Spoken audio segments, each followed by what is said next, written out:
শামীম পাটোয়ারির সঙ্গে রান আউটের নাটকীয় সেই ঘটনা নিয়ে মুখ খুললেন জাকের আলী অনিক।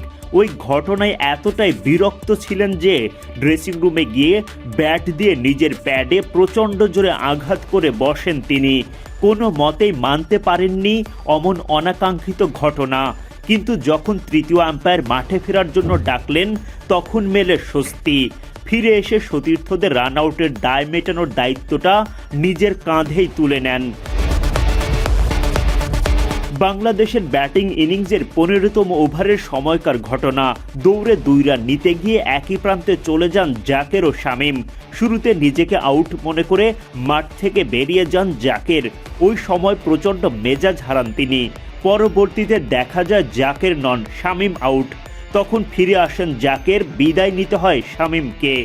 ম্যাচ শেষে সেই ঘটনা নিয়ে মুখ খুললেন জাকের নিজেই। তিনি বলেন, হরিবল মিক্স আপ। ড্রেসিং রুমে গিয়ে আমি আমার প্যাডে ব্যাট দিয়ে মারছিলাম, হঠাৎ তৃতীয় আম্পায়ার ডাকলো, এরপর আরও একটা রান আউট।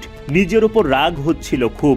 আলহামদুলিল্লাহ, আল্লাহ আমাকে সৌভাগ্য দিয়েছেন যাতে দলে অবদান রাখতে পারি। তাদের রানগুলো আমি করে ফেলেছি, এ নিয়ে খুবই খুশি। রান আউট নিয়ে অমন নাটকীয়তার পর ব্যাট হাতে ঝড় তোলেন জাকের।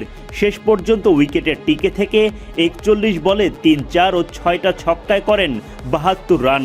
তার 175 স্ট্রাইক রেটের ব্যাটিংয়েই 190 রানের বড় সংগ্রহ পায় বাংলাদেশ।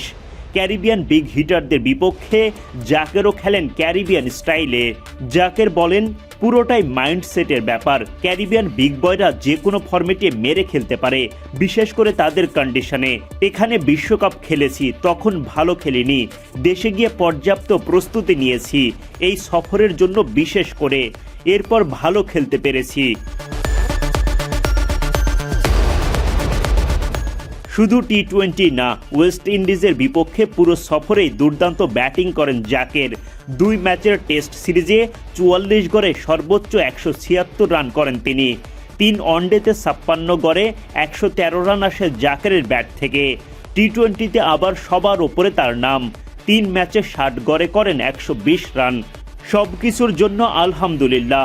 আমার জন্য দারুণ একটা সিরিজ, টেস্ট, ওয়ানডে, এরপর টি-20। গত 2 ম্যাচের তুলনায় আজ উইকেট অনেক ভালো ছিল। শুরুতে আমি সময় নিচ্ছিলাম, জানতাম উইকেটে থিতু হয়ে গেলে ম্যাচ গভীরে গেলে রান পাবো। দুর্দান্ত সফর কাটিয়ে দেশে ফিরবেন জাকের। এই ফর্ম ধরে রাখতে পারলে তো তিনি সহ লাভবান হবে পুরো বাংলাদেশ দল।